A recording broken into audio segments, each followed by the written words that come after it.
03, we're going to go ahead and get started. Hello, everyone, and welcome. I'm so glad that you're here with us today. For the second in our series, our second Advocacy Toolbox series, I'm Kathy Brown. I'll be your moderator for today's session. We're thrilled to have you joining us, whether you are a seasoned advocate or brand new to this work. You belong here, and we're happy to have you. We're going to go through just a few logistics. Hold, please. So sorry, my phone was ringing. We are going to, in addition to seeing who's here by using the chat, we're going to pop up a poll for you so we can get an idea of who is with us in the audience today. There will be a poll that will pop up on your screen, and if you would kindly reply, it will eventually go away.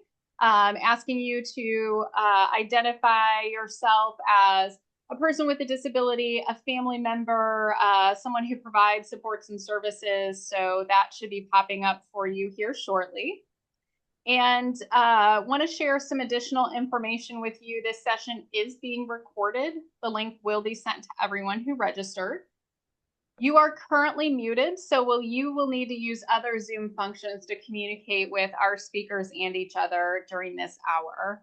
Please use the Q&A box for questions for our speakers. If you drop a question in the Q&A, I will be monitoring that box, and at the end of the session, we'll pose your questions to the speakers.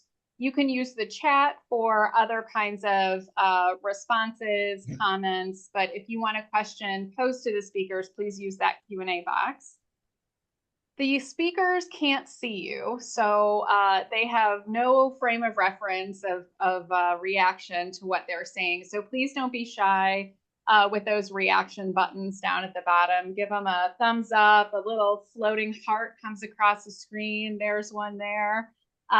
Feel free to smash those emoji buttons, I think is what the kids say, to let our speakers know that you're picking up what they are laying down. Okay. It looks like we have some family members with us, some folks with disabilities, some that provide services to people in the community. So thank you so much for being with us here today.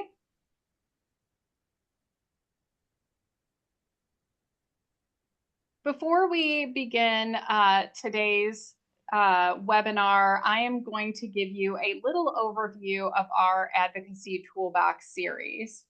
This Toolbox series is about equipping all of us, staff members, families, people we serve, members of the community with the tools necessary to make change. Across these 5 sessions, we're going to connect with each other, build knowledge, learn new advocacy strategies, and strengthen our collective power. So I will just take just a minute and give you an overview of our previous and remaining sessions. The first one, which was 2 weeks ago, was completed, The Compass, Finding Your Why and Your Way. This session gave participants a sense of where we are today in the larger disability rights movement, reminded us that as a community of people, we have power and influence, and helped us understand that advocacy work and making change in the disability rights movement that we are part of isn't a sprint, it isn't a marathon, it's a relay race, and it's our turn to take the baton. Chris Worth joined us for the first in this series called The Compass, and will join us also for the last one, which I'll be sharing information about. Today, we have Hammer and Nails. For those experienced advocates, people connected to Easter seals, you know that there are some key issues that we pretty consistently focus on. Our state level policymakers make big decisions about services that we provide. Who gets them, how much money goes into that system. That system decides who we can serve, how we can serve them, how much we can pay people that provide direct services to people with intellectual and developmental disabilities, but they deal with a lot of other issues too. So in today's session, Hammer and Nails, we're going to dig into various other kinds of state level policy work happening in Missouri, why it matters, what issues might be impacting disability related services, education, family supports, and a variety of other things. We have an absolutely all-star lineup of guests for you today. who have worked personally and professionally to successfully influence policy development, and I'm going to introduce them shortly. Next in our series, I'm really excited about the lock and key. So advocacy is ultimately about relationships, not just a mass email, not just a 3-minute elevator pitch. So in this session, we're going to learn from a former legislator and executive coach, Scott Roop, about making authentic and influential connections with policymakers and allies. Next, we'll talk about our blueprint. This session will bring everything together: priorities, shared strategies, and how we move forward as one community with one voice. And lastly, the megaphone, amplifying your voice. Our final session focuses on storytelling, because data makes you credible, but stories make you memorable. So we are going to learn how to tell our story in a way that moves people and drives change. You can find information about all of these sessions on our website. Registration is live, and I hope that you can join us. That brings us to today's speakers. I'm going to introduce all 3 of them and then turn it over to them for their parts of the presentation. Like I said, if you have questions, please drop them into the Q&A and we'll make sure that they get addressed by our panel of experts. Whoops. And here they are. First up will be Brian Colby. He's the Vice President for Public Policy for the Missouri Budget Project. Prior to joining the Missouri Budget Project in 2017, Brian served 7 years as Policy Director of the Missouri Health Advocacy Alliance, where he worked on health policy both at the state and national levels, advocating for the consumer and the underserved. Prior to that, he was the coordinator for health policy for the Missouri Association for Social Welfare. Next, we have Casey Hansen, Deputy Director at Kids Win Missouri. She plays a leadership role in the organization's stakeholder engagement initiatives and child health policy. Prior to her current role, Casey was the Policy and Communications Coordinator for the Missouri After School Network. She also has years of experience working in government and politics as a Missouri legislative staffer in the Missouri House and an organizer on multiple issue-based and candidate campaigns. Casey's passion for working on child well-being issues has been fueled by her direct experience as a program volunteer, staff person, and parent. She currently serves on the boards of the Show Me School-Based Health Alliance and Lime Child and Family Center. Casey is a proud Mizzou alum and currently resides in St. Louis with her husband, 2 sons, and puppy. Christina Ingolia is the Director of Policy Advocacy at the Missouri Developmental Disabilities Council. Previously, Christina served as Advocacy Director at Emmaus Homes and co-founded the Missouri Disability Empowerment Foundation. She lives in St. Louis County with her husband and their sassy 11-year-old daughter who has a rare genetic syndrome. And with that, I will turn it over to our first speaker, Brian Colby.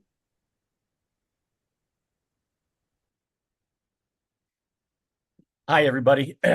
Nice to be with you today on kind of a snowy Tuesday. We're going to talk a little bit about the budget.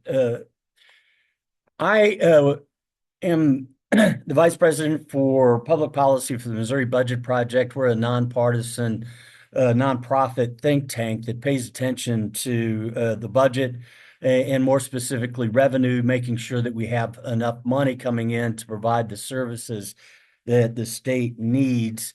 And for that purpose, I'm in the Capitol during the session, and we're watching the whole process of the budget go through every year. And we're going to have a tough budget year. For the first time in many, many years, things are going to be very, very tight. One of the reasons for that is we went through a period where we had a lot of extra funding that came from the federal government. Because of the pandemic and the few years that we had, the federal government provided the state with a great deal of aid to pay for our Medicaid program and other programs in the state. These were extra federal dollars that we actually didn't need to fund our ongoing operations, So we were able to set aside a lot of what we call general revenue, the state tax dollars that we have the say over how we use.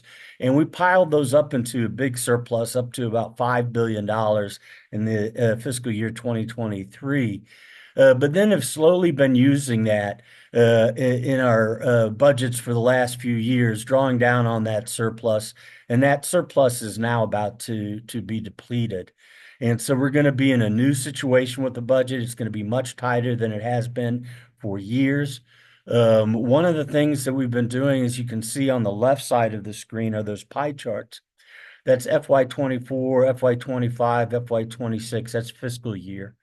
We've been having a general revenue budget of about 15 billion plus, but we're only bringing in 13 plus billion in general revenue. So we've been spending more than we're bringing in, and that has brought that surplus down. And now it's all but gone, and so things are going to be tight.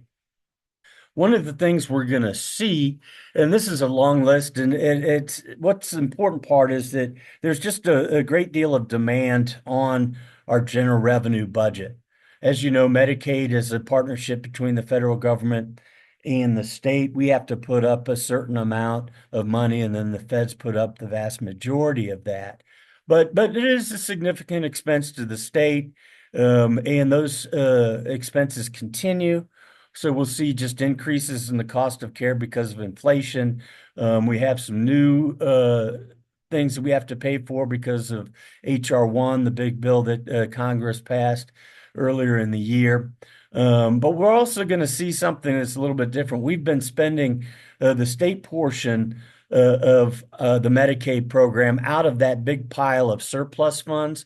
We're going to switch that back over to the normal way of doing, which is funding it out of general revenue. They're all pretty much the same dollars, but it's going to look like there's an increase in Medicaid spending when there really isn't. It's just going back to the normal way of doing things. We also have obligations to spend some more money on the education formula in DESE, the Department of Early and Secondary Education, and the foundation formula in childcare is going to have extras. So we're going to need about $1.7 billion in general revenue to balance the budget going forward. Why is that a problem? The problem is because for the last few years, our state revenue, these are our state taxes that come in that we spend on priorities, has flatlined. Over the last few years, it hasn't risen at all. Even though the economy has been growing, inflation is growing, the revenue that we've brought in is staying the same from year to year. That means our revenue system is broken. It no longer keeps up with the economy, no longer keeps up with inflation. And we believe that it's going to flatline all the way out till the end of the decade. Any increases in revenue will trigger more income tax cuts. And so we'll remain flatlined. The reason for this is clear. The state has engaged in the last 10 years on a large number of tax cuts, most of which were income tax cuts, pretty significant income tax cuts, corporate tax cuts, Social Security exemptions, capital gains, and the like. Over the past few years, we have reduced the revenue coming into the state by $3.6 billion. To give you an idea, that's about how much the state's contribution to Medicaid was in the year fiscal year 2024. So we've really cut a lot of revenue, and for that reason, we're just not keeping up with the amount of money we need for expenditures. It is very much a self-inflicted wound. Is that because we were a high tax state? Is that because we're a very generous state? The answer is no.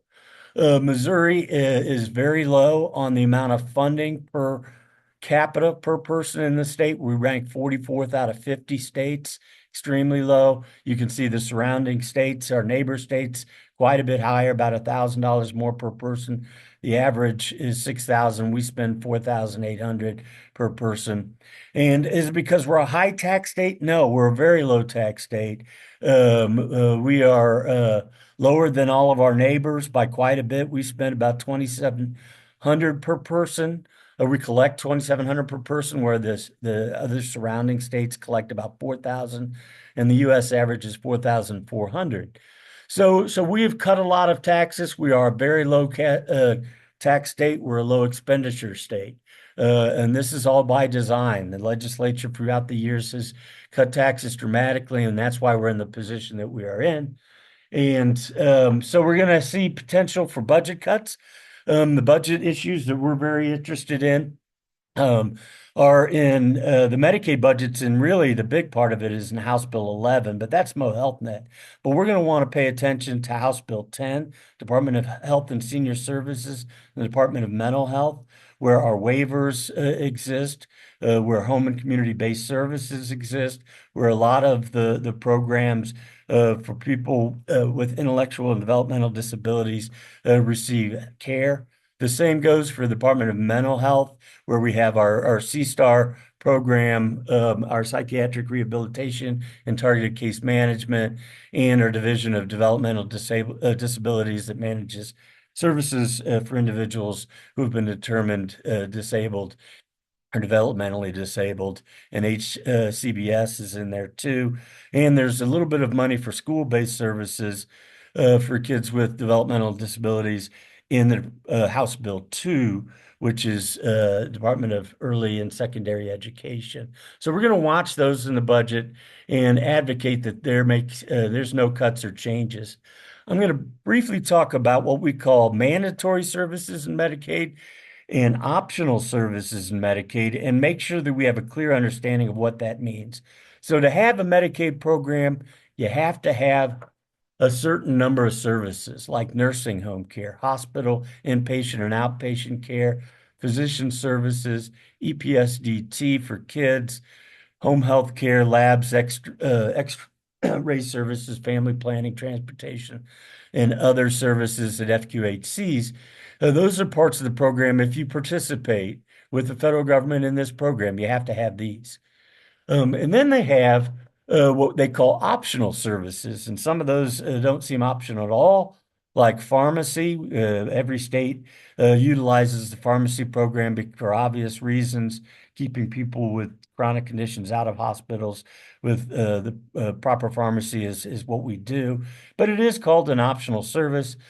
Same with durable medical equipment, prosthetics, rehab and adaptive care, home and community-based services, mental health services, care provided in state institutions, podiatry, optical and dental, and intermediate care and intellectual disabilities funding for those folks. And then there are some services that only go to certain groups like kids or kids, pregnant women, and the blind. But I want to make sure that we have this understanding. Optional care doesn't mean extra. This isn't something that the state decided it would pay for because we had extra money sitting around. And then when we don't have that money, we can just let it go. No, optional means an alternative way of providing care. And this alternative has specific goals. It may be like receiving treatment in the community rather than in an institution. And that oftentimes provides cost savings for the overall program. So cuts to optional parts of the program actually can raise costs in other parts of Medicaid and other parts of the state budget.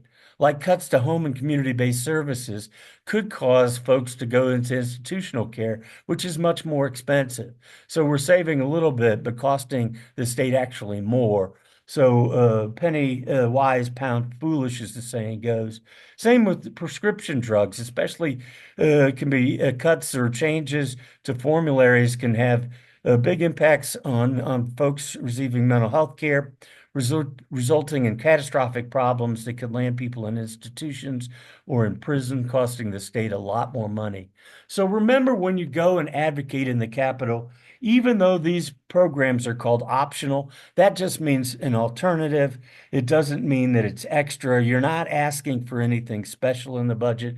You're not asking for anything but the services that you're entitled to receive. You're entitled for your family members to receive, or your service providers to give. And we need to, this year more than most, because it's going to be a very tight budget, we need to get it and get to know our legislators, get to know key members of the budget committee, educate the legislature on how important these programs are for your family and for those who you take care of, and make your voice heard. And feel confident that this tight budget is not because of you. This tight budget is not because Medicaid costs too much money. It's not because we had high taxes and had to cut them. This is a self-made problem that we have, and that the state needs to find the resources to provide care for these very important members of our community. And with that, I'll go ahead and end it. I'll hand it over to Casey, and we'll answer all your questions at the very end. So Casey, if you want to go ahead, and I'll stop sharing so you can.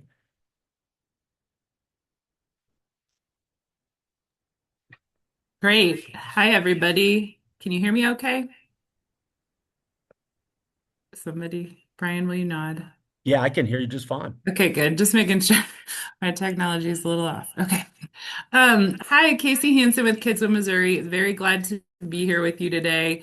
A couple of cute pictures of my kids and husband because I love them, but I am taking the place today of Robin Shelp, who's our Director of Policy and Advocacy, and she is definitely the face of our organization in the Capitol. And could probably do an awesome job with this presentation more than me, but I am so glad to be here with you to give it and to tell you a little bit about the work that Kids Win Missouri is doing.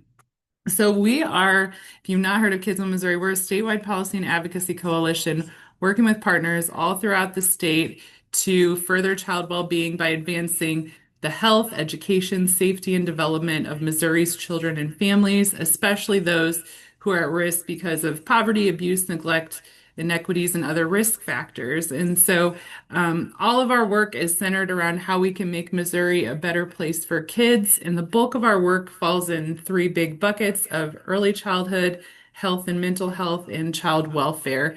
And our vision is really just that all Missouri kids, regardless of where they live or their background, deserve the chance to be happy, healthy, and successful in school and in life. And so today I am not going to focus on all the issues that we work on, but this presentation is mainly focused on K-12 childcare, and a little bit about a kinship project that we've been working on. So just to share the landscape around K-12 education, for FY 2026, Governor Kehoe proposed a $200 million increase in funding for public education, but it did not include the additional $300 million that would have been required to increase the state adequacy target and fully fund the foundation formula as it currently is. So coming into last year, that is what Governor Kehoe proposed. The legislature, on the other hand, went back in and added the $300 million to fully fund the foundation formula.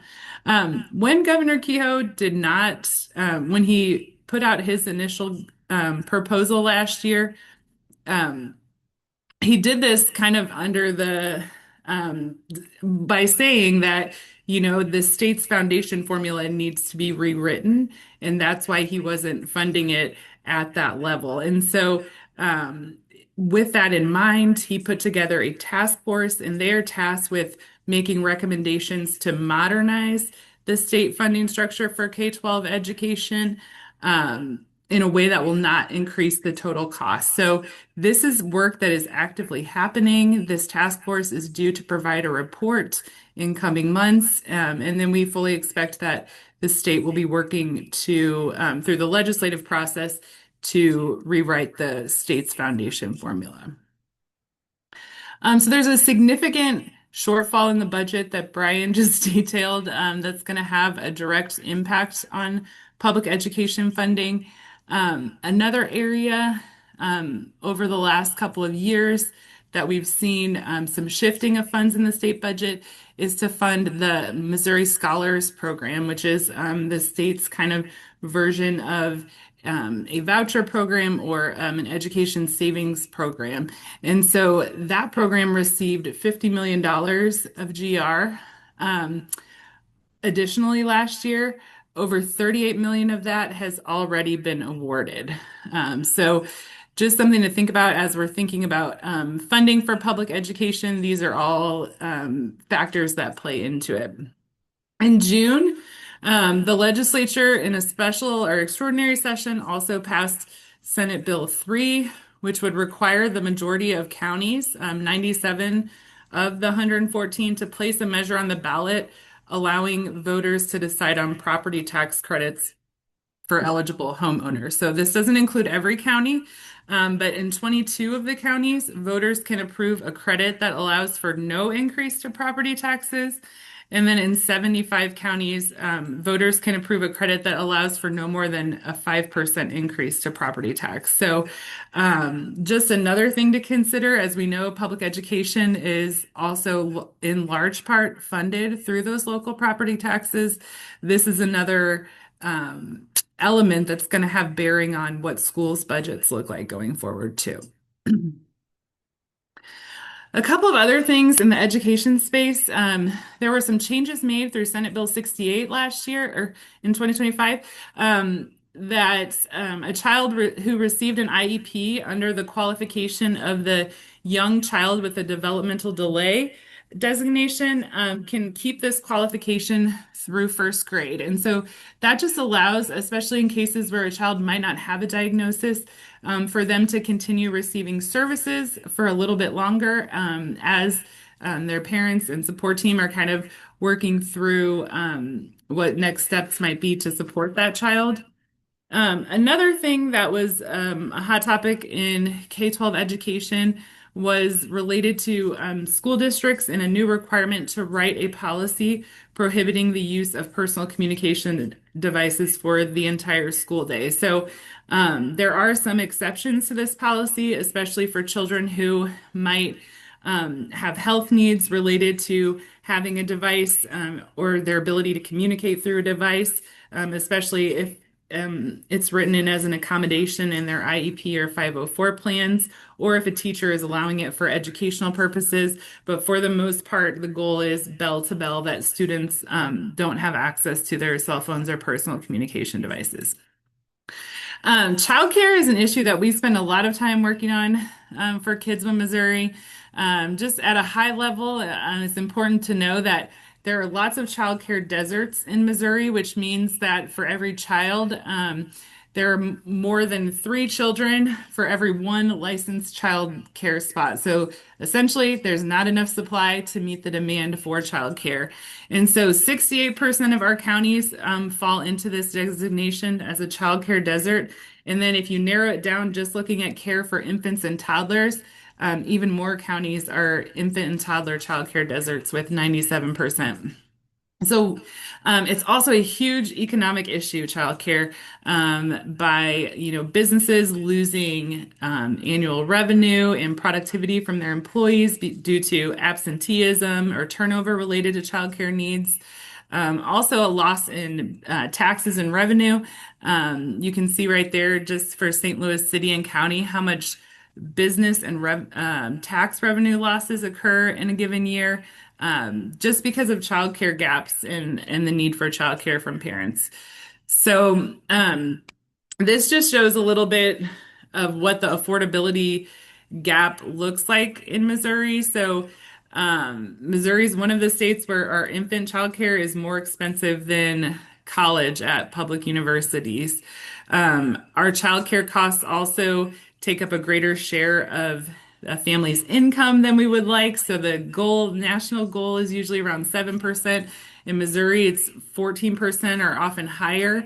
And then especially when you get to infant care, parents' ability to afford it, there's just a huge gap there in affordability. So we have done a ton of work around childcare. Childcare subsidy is a huge focus. So that really is aimed at supporting working families or families that are in school that make below 150% of federal poverty. So Missouri has a very low eligibility for that program.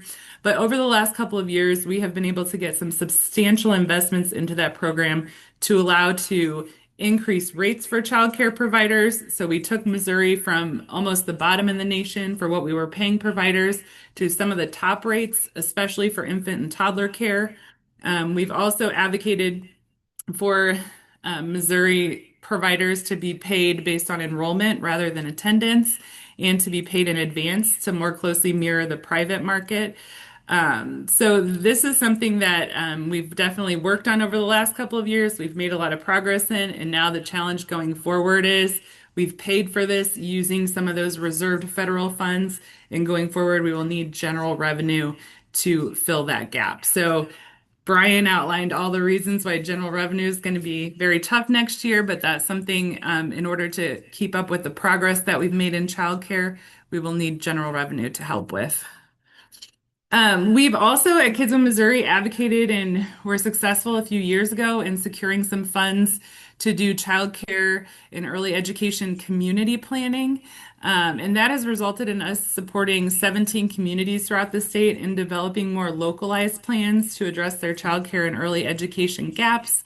You can see on the map all the places we've been. And through that, and working all these communities, all of the communities were focused on, developing some of the individual strategies and solutions that they wanted to look at as a community to address the different challenges. But across our communities, affordability for families was a huge piece of what we heard in every corner of the state. And out of that was born the Child Care Works program, which is a new program that just launched this fall. And Child Care Works is a statewide cost share program that helps to offset the cost of childcare for families by splitting the cost between employers, the state, philanthropy, parents, or a combination thereof, to try to make childcare more affordable for families and also to support businesses in our economy as well. So if you look at this, is kind of shows with Childcare Works how much the different elements of Childcare Works can help offset the cost of childcare for families.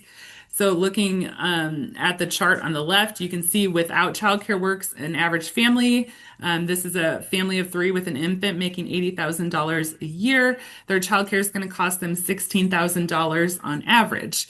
If you look at the middle with Childcare Works and the state match portion, the family is now paying $4,500 about, while Missouri is paying $6,200 and their employer is paying $5,200. So it's offsetting their cost of their childcare quite a bit, and benefiting the employer, the employee, and the state as well.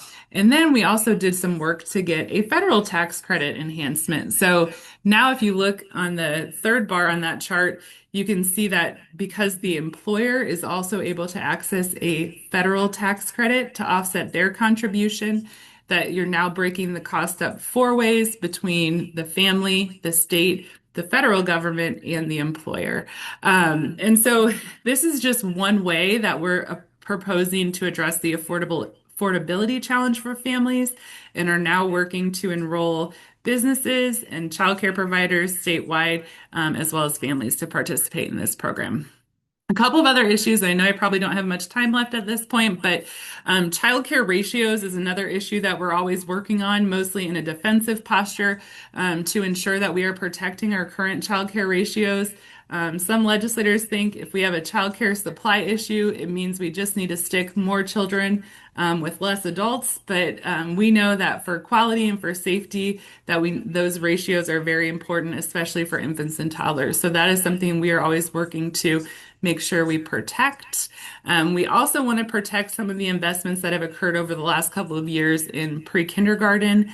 So we have made investments through both the foundation formula and through a separate Missouri Quality Pre-K grant program to offer grants to childcare programs and school districts to expand access to pre-K. And so that's something we just really are going to need to continue to protect, as it's primarily funded through general revenue. And then finally, something that Kids in Missouri worked to get passed a couple of years ago was the Kin Safe Legal Alliance funding. So we worked with partners, convened stakeholders, and found out that the greatest need for kinship families is access to legal support. And because kinship families, they're not kind of treated exactly as regular foster and adoptive families, but fall into this different category. They really had a great need to have more access to legal support. And so we were able to pass a few years back $55,000 in legal support to pilot a program in Kansas City. The results have been incredible in the short period of time, and it's really helped support the caregivers and keep children out of foster care.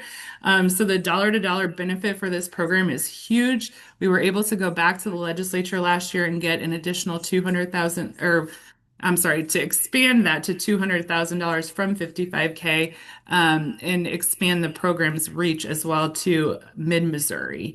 And so we are requesting that same amount in 2027, and hope to continue growing that program as well. I know that was very quick, probably not quick enough, but thank you for time, and I look forward to answering questions. And if you want to follow along with any of our Kids Win things, we'll make sure we share this afterwards as well.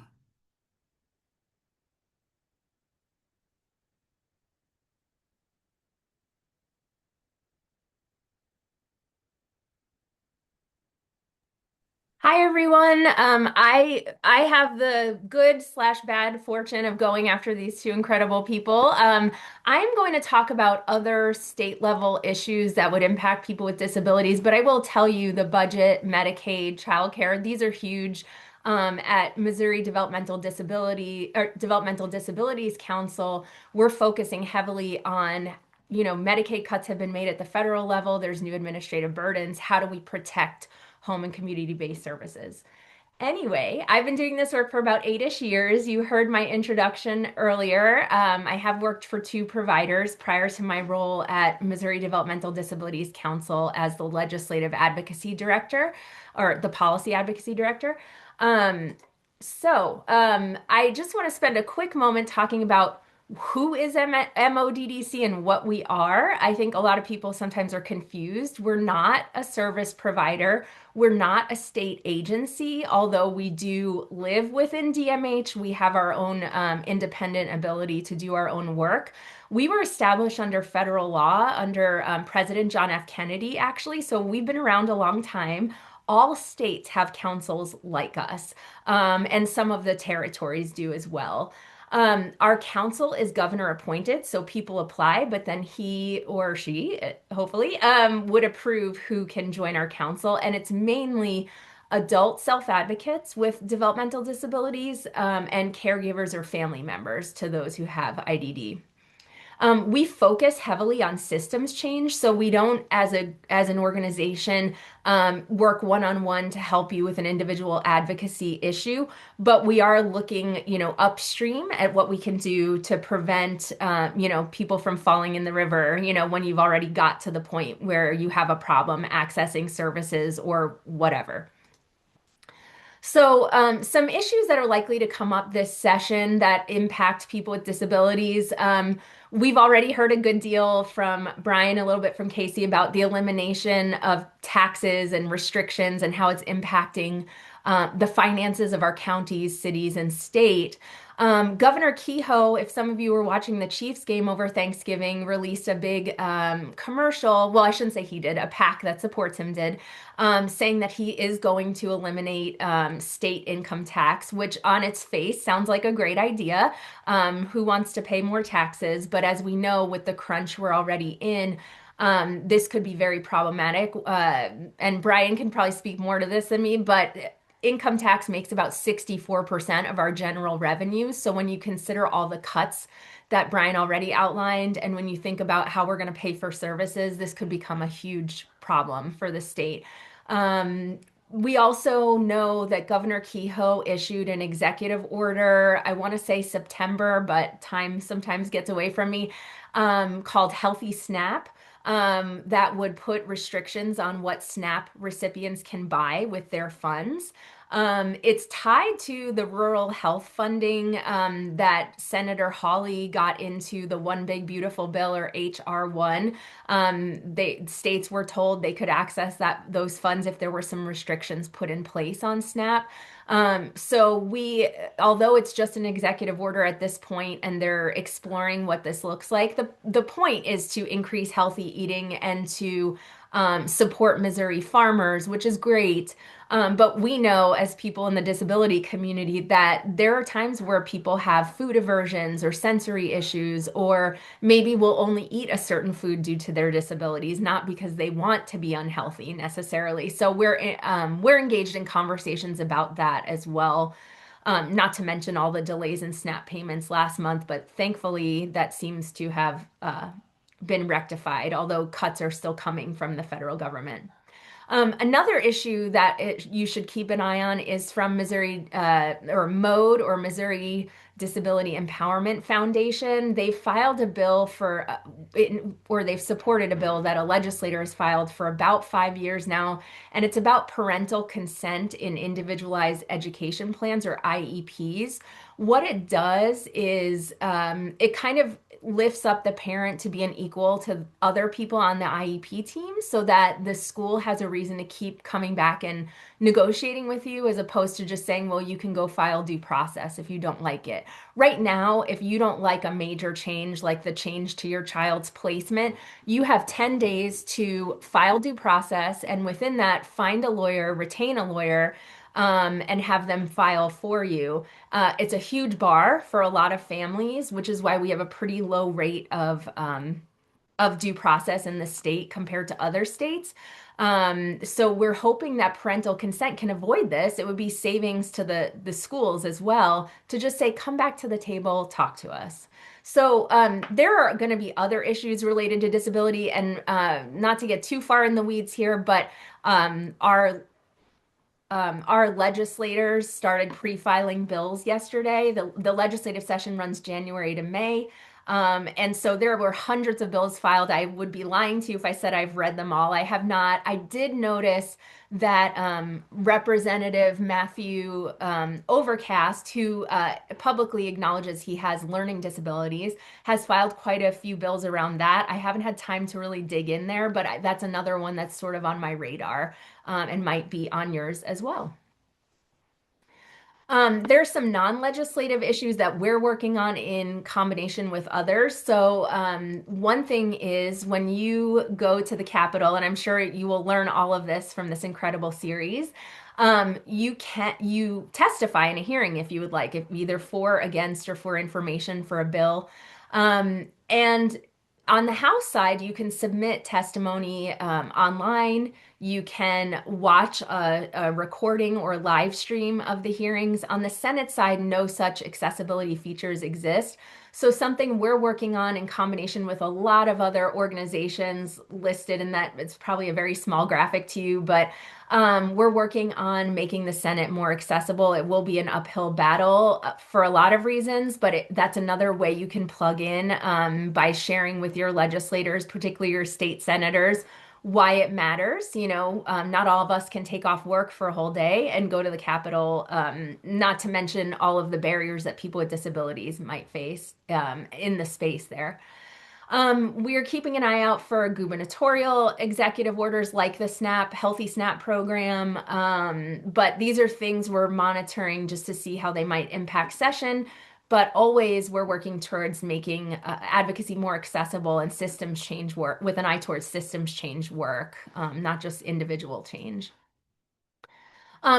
Just to set the stage a little bit, and hopefully we haven't depressed you too much, but what's going on at the Capitol this session? So there was a lot of upset in the Missouri Senate a few months back. Well, I guess it was about 6 months back now, maybe more, regarding gerrymandering of the U.S. congressional districts. In the Senate, Democrats and Republicans have the ability to filibuster, where they can hold the floor and delay a debate, and often, or delay a vote, and often use that time to negotiate with their colleagues about, what they can do to come to a compromise. And sometimes it actually works.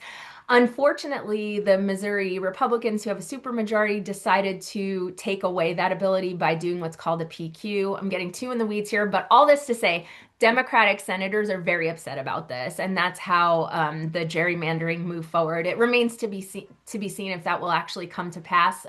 It's in the courts right now. We're also looking ahead at 2026 elections. Some senators are running, some representatives are running for a Senate seat. Sometimes they're running against each other. So we'll have to keep an eye on all of that. There's also, factions within both parties. So it's not something you necessarily see on the news. Sometimes you do, but not all of the Republicans love all of the Republicans. Not all of the Democrats love all the Democrats. And so that in-party fighting mixed with the elections coming up can be really difficult in terms of legislation moving forward throughout the session. So we anticipate seeing some of that, though hopefully not so much that we can't get some good work done this session. We're also always looking at national policy changes, cuts, department rule changes that might impact services or access to disability services. So for example, in the fall, the U.S. Department of Ed said they were considering no longer collecting data on disproportionality representation of children with IEPs, meaning for children who may be Black or have a different identity that is not the majority identity. For years, we've used that data to show that it can be, first of all, children can be overdiagnosed or they can be undersupported, or they might get a different diagnosis from the school based on their identities that have nothing to do with their disability. So, we're looking for rule changes like that and to speak about why those may not be a good idea. We as MODDC cannot oppose or support most of these things, but we can educate them, and that's just by the nature of being federally funded. But we can educate legislators on, if you make this decision to remove the collection of this data, here are the impacts that it might have on children with disabilities. So we're keeping an eye out on things like that. There are many more. If you, in addition to attending these incredible sessions, I wanted to encourage you to plug in a few other ways. We are hosting, along with a bunch of other disability serving organizations, monthly advocacy Zooms. The first one is Monday at 6 p.m. on Zoom, and it is an introduction to legislative advocacy, similar to what Easter Seals is doing, but we intend to do this once a month throughout session to keep you posted on what's going on and how to plug in. There's a QR code that you can use to scan to sign up if you are interested for this first one. We also, for 25 years, have, as a state, have hosted Disability Rights Legislative Day. And this year, well, in 2026, it will be February 25th. You can go to drld.org to check out some information there. And then lastly, we have a newsletter, which we're bringing back to give you information about advocacy and other issues we're working on. So you can sign up for that as well. And here's my personal contact info, but I'll give it back to Kathy Brown. Thanks so much, everyone. A big thank you to Christina and Brian and Casey. We have about 10 minutes left. So if you have a question for any of these presenters, please drop that in the Q&A now. I see no questions in the Q&A, and I didn't see any questions accidentally dropped into the chat. But while you all are typing your questions or thinking of them, one of the reasons I thought it was important to bring these folks here to talk about this wide range of priorities is to best understand that priorities for organizations like Easter Seals, and if you specifically care about home and community-based services, that priority and that ask to a legislator lives in a larger ecosystem with a lot of other things going on, a lot of other priorities being put in front of them, and a lot of really difficult decisions to make. We heard about a forecasted budget shortfall, changes to school funding, which is a huge legislative undertaking, potential property tax changes that impact things like schools and services through SB 40 boards, childcare needs, SNAP changes, IEPs. There are a lot of issues, one that you might not have known about, that you might be excited about and want to talk to a legislator about, but also so you understand the multiple priorities that are coming at legislators over and over and over again during session. Not that a lot of those are sometimes competing, but sometimes they don't have the resources to do all of it. So I think it's just kind of helpful to understand that when you're coming to a legislator, you're one of 50 people coming to them on 50 different kinds of policy issues. And we kept pretty tight in our circle with this group talking about some of these issues, but there are, sessions where noodling becomes a big priority and sucks a lot of the air out of the room or what have you. So there are many, many things that the General Assembly is dealing with. I don't see any questions. I would love to share another poll with you all while it's fresh. If the woman behind the curtain can share the poll, it will ask you a question. What policy issues have I heard about today that are most important to me? It is a fill in the blank. And someone type into the chat if you are able to answer. There you go. Would love to know what you heard today that resonated with you. And while people are doing that, if any of our presenters have any final wisdom to share, I will open the floor up. I will say for the participants on our webinar, in not the next of our series, but the blueprint, the second to last, you'll hear much more in depth about some policy issues that directly impact individuals that Easter Seal serves and our team members. And we'll talk about some of those strategies like Christina described, Disability Rights Legislative Day, making visits. We'll really talk about the plan and the blueprint for having an impact on some of those priority issues. So you'll get a little bit more policy and a little bit more strategy in that session. Kathy, it looks like some hands are up. I don't know if people can speak. I don't know how that works with this platform. I don't see that, but I do see a question. How do we advocate that property tax freezes hurt services in schools when property tax freezes largely benefit the elderly? I don't know who wants to take a property tax question. It's more of a messaging question. Well, property taxes, for the most part, are dealt with at local levels. So your county level, the county is the one that collects the property tax for either the counties, the school districts, and other services funds that the county may have or the region may have. And so most of the time it's dealt with at that level, but once in a while the state will get involved and try to make a restriction on what they call the local municipalities or local subdivisions can do. So sometimes they try to restrict what they can do. Most of the time they can't, but we'll continue to watch and make the point that property tax is vital to services at the local level. And we have to have resources for that because they're being cut at the state level and there's fewer resources at the state level. So oftentimes it's the local levels that pick up the slack. I just wanted to chime in super quick and say, because I saw someone in the chat say, this is so much to digest. It is.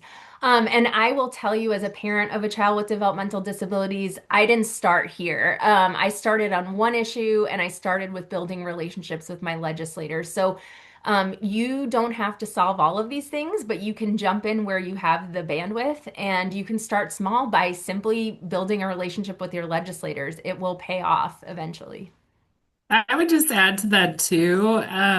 That's why organizations like ours exist to try to inform people and pull them into the fold and take off some of the heavy lifting on you so that you are able to just plug in and make calls when you can and participate how you can. So I'm sure Kathy will share in the follow-up, but please sign up for our emails. We host weekly calls during legislative session.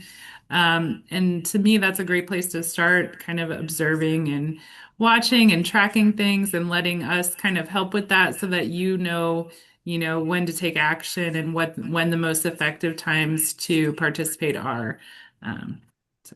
Casey, thanks for saying that. I think that's really important because people get overwhelmed. I'm never going to be able to follow all of this. I don't even know what half of the acronyms that were stated on this call mean. You don't have to. You do not have to be a policy wonk. You do not have to be an expert on how a bill becomes a law. You do not have to track these things yourself. But being connected with allies and organizations that can do that for you as a trusted source to help inform your strategy and to engage with them in an organized way is the most important thing you can do. So thank you for saying that. That's really important. I have 2 more questions and we have 2 minutes. So hopefully we can get maybe just a little bit on these. For Brian, Casey, and Christina, in your experience, how do you help others learn about this work when it's not their everyday? There's so much and extremely informative. Thank you for everything. I think your answer spoke to that very, very well, Casey. Brian or Christina, do you have anything to add? Okay. We have a question. With the issue of phones in schools, I've seen situations where casualties are avoided in school shootings because kids have phone with them. How do we address both of these issues? I think Christina, or no, it was Casey who was talking about devices in schools. That's a great question. I know that this definitely came up during the debate on that issue. I cannot say that that's an issue that I was involved in on the day to day. My understanding was that children maybe would be able to access them in emergency situations, as in so far as they might be in their backpack or something. They're just not allowed to take them out during the school day. That was all that I heard about it. But Christina, I don't know. You're nodding. Have you heard more about this? I do recall this same discussion. Yeah, I think that's about what I know. I would say you want to look to groups like Moms Demand Action and others that work on, issues related to gun access and ownership, and, ask them those questions too. But I think you're right, Casey. So this question ended up in the chat as we finish up. Is there a good starting point or issue that's most important? How do we prioritize? And if you don't mind, I'll add that, if I were asked that question and I wasn't, I'm just the moderator, that I would say, get connected, like Casey said, with an organization that speaks to the issues that you care most about. So, if you're a parent, your child with a disability, and childcare has been something that you have really struggled with, struggled to afford, struggled to find, struggled to get the accommodations necessary for your child, hook up with one of those organizations that talk about that and share information about that and ask them how you can engage. I'm certain that on Casey's team, there is a person that you can reach out to and say, how can I help? And they'll give you 5 jobs and bring you into the fold. Same at Easter Seals. We do a lot of very active advocacy. There are people all across the organization doing that in lots of different ways, and people can plug in. If you love tax stuff, file the Missouri Budget Project. But, I would say, find your people, get with them and make a plan. But I'll let the experts on the call give their advice on that as well. Yeah, I think what issue is most important is probably subjective. To me, if I had to pick one thing, we always start with the budget because the legislature actually has to pass a budget. They don't have to do anything else.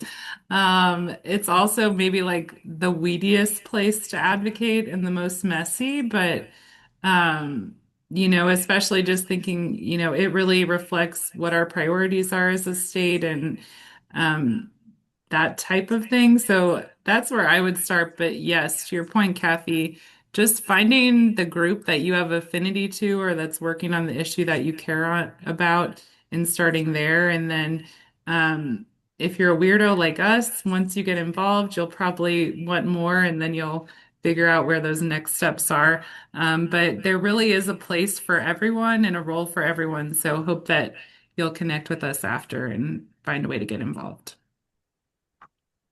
And I'd agree with everything they said. However you fit into the picture, maybe you're a caregiver, maybe you provide, you are provided services, maybe you're a service provider, telling the story, telling your story. That's the most important and memorable thing. As Kathy said, data is important, but stories get people to remember them. And kind of focus on the area that you have expertise on. And then as you move into the advocacy world, it'll broaden out and things will be clearer to you. But that trusted organization that works on your issue, work with them and start there. Christina, anything else to add? I'll ditto all that and just say, don't accept mediocrity even in your own personal life. If there's an issue that you keep encountering, find a group that's working on that issue to bust through that and to make things better for everyone too, when you have the capability and capacity. Thanks. Okay, and with that, we will wrap it up. Thank you everyone for joining us. You'll receive an email in the next couple of days with a link to this recording, a post-attendee survey, and a link to register for the remaining 3 in our Advocacy Toolbox series. Thank you again, Christina, Brian, and Casey, for sharing your expertise and your gifts with this group. We appreciate you so much, and I hope everyone has a wonderful day.